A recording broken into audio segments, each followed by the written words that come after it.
එනවද මාත් එක්ක පුංචි කුරුළු කූඩුවක් හදන්න. මේකට ඕනි කඩදාසි කෑල්ලකුයි කතුරයි ගම් එකයි විතරමයි. ඉස්සෙල්ලම ඔයාලා කඩදාසියේ පොඩි පටියක් කපලා අයින් කරනවා. ඊට පස්සේ මෙන්න මේ විදියට කොටුවක් ඇඳ ගන්නවා.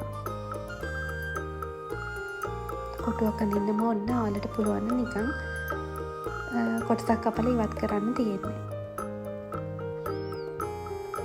මේ විදිහට අපි ඇඳගත්ත කොටස කපලා අයින් කරනවා.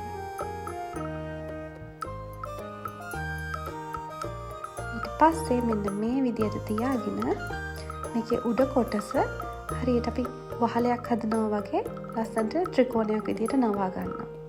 ඊට පස්සේ පුංචි ගම් බින්දුවක් දාලා ඒක අලව ගන්නයි තියෙන්නේ. මෙන්න මේ විදිහට. හරි.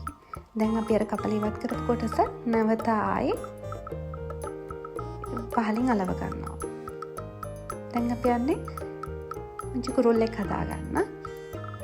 මේ විදිහට වෘත්තාකාර කඩදාසි කෑල්ලක් අරන් එකින් හතරෙන් එකක් නමලා කපලා මේ විදිහට හදා ගන්නවා. ඔයාලා කැමති විදිහට හදා ගන්න පුළුවන්. මේක තමයි මම හිතන්නේ ලේසිම විදිය. ඊට පස්සේ අපි පුංචි කුරුල් පැංචට හොටක්කුයි ඇහැකුයි දාලා ලස්සනට අලව ගන්නවා. මම පාටින් මෙතන කුරුල්ල කපනවා. ඔයාලා කැමති පාටකින් හදා ගන්න පුළුවන්. එකම විදියට කුරුල්ලෝ අලව ගන්නවා. ඔයාලා ආස විදියට ලස්සන විදියට.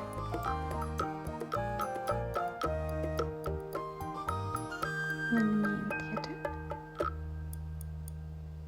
මම පුංචි කුරුළු පැටව 3 දෙනෙක් හදාගත්තා. හරි. දැන් යාළගේ ඇස් පොඩ්ඩක් කළු පාට කැමති පාටකින් පාට කරගන්නවා. ඊතර මම යට කෑම භාජනයකුත් හදනවා. දැන් අපි මේකේ ලස්සන කරගමු. ඔයාලා කැමති විදියට ගස්වල කොළ වගේ පුංචිට කපා ගන්නවා.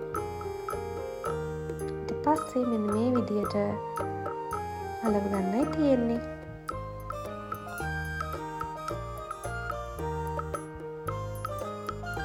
තවත් කොළ දෙකක් මම මෙතනින් අලව ගන්නවා. ඉතිරි කොළෙත් මම අයිනෙන් අලව ගන්නවා. දැන් ඔයාලා කැමති නම් මේකට මල් ගෙඩි කැමති දෙයක් කපලා අලව ගන්න පුළුවන්. මම මෙතන ඉක්මනට චූටි මලක් කපලා අලව ගන්නවා. මෙන්න මේ විදියට.